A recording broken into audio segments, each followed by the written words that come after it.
Hello everybody and welcome to this video of myself and Alistair Penman, and we are here to look at the new Vandoren AP3 Classical, I think that's fair to say, saxophone mouthpiece. Now they have not named this AP mouthpiece after Alistair Penman.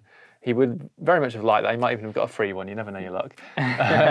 But it's right up your street, isn't it, this? Yeah, so this is the newest classical mouthpiece from Vandoren, and it's, I would say, probably the best Vandoren classical mouthpiece I've tried in a while. It's my favourite of them. They're all, I would say, they're all kind of slightly different, but for me, this is right up my street.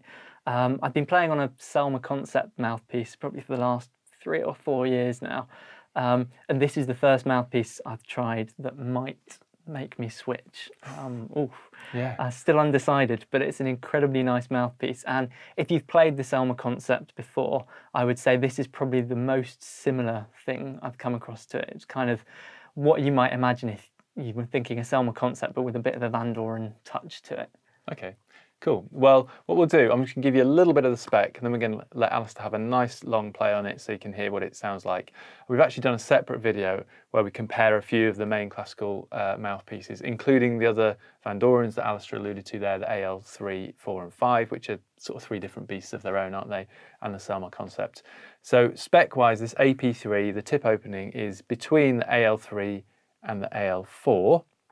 The facing length is medium long, just like on the AL3, and it has a small round chamber. So let's not get too bogged down in that, because at the end of the day, it's about how it feels and responds. But let's have a little listen, Alistair, and then I'll get some of your thoughts about it compared to the others, perhaps.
Fab. So it sounds like it's very consistent across the range, is that fair to say? Yeah, it's got a really nice, even response across the whole range.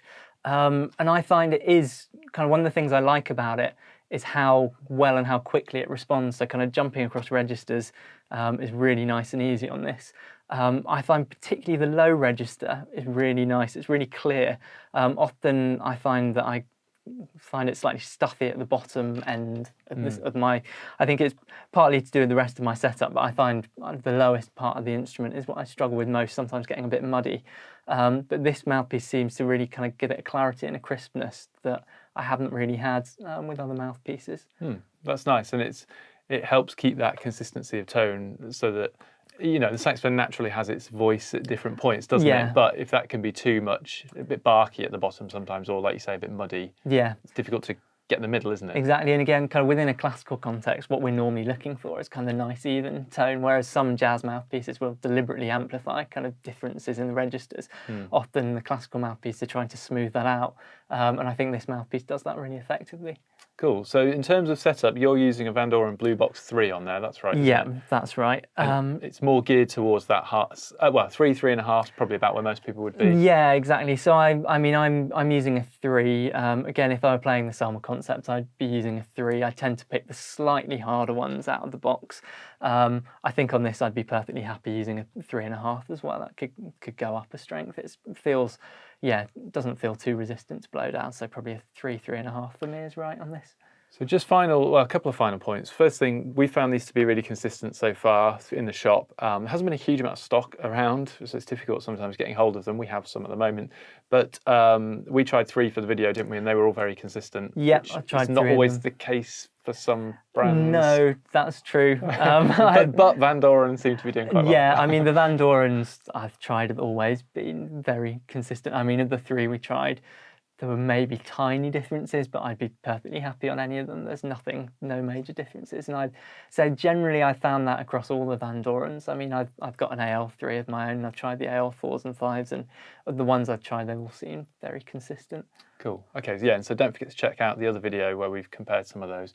And final thought, I know we talk about it as a classical mouthpiece, but a lot of people maybe who aren't at the point where they're specialising in classical playing, who are maybe going through the grade system. How do you feel, because I know you teach as well, how do you feel someone sort of grade 5-ish doing the standard ABRSM stuff as opposed to, say, jazz gradings? I mean, this would be perfect for it, really. I mean, you get to the point, a lot of beginners will play on the mouthpiece that came with the instrument, and then they get to that point where they want to upgrade, and really at that point you're starting to look at the professional mouthpieces, and you want to get something good that's going to last you forever, really, and this would be perfectly in that market, really. This would be great for someone learning, doing all the grade stuff. And I mean, it's not like you can only play classical on it. It's just that that's what it's geared for. So if you're predominantly playing classical, then this is what I'd be looking at one of these.